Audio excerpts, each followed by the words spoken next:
और हमारे को खेतों में क्या सुबह के 9 बजे नंबर क्या दूसरा नंबर ले लिया। हम जा रहे हैं। मैं अटक चुकी हूँ मम्मा। Hello everyone, so welcome to my new mini vlog.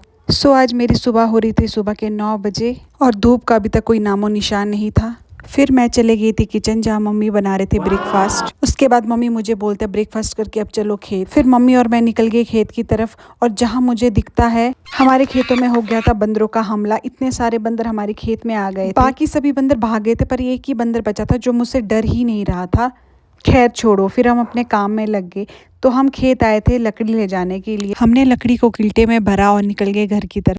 और कुछ इस तरह के रास्ते को हम पार करते हुए पहुंच के घर। फिर हमने घर पहुंच के फ्रूट्स खाए और लंच किया और उसके बाद निकल गए हम दूसरे काम के लिए। आजकल हमारे पहाड़ों में सेबों में चूना लगाने का काम चला है, तो हमारा भी कुछ खेतों में रह गया है।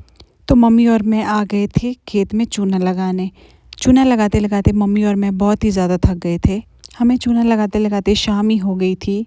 फिर भी अभी तक इतना ही काम हो पाया था। फिर क्या, हमने बाकी काम कल के लिए रख लिया और फिर निकल गए घर की तरफ।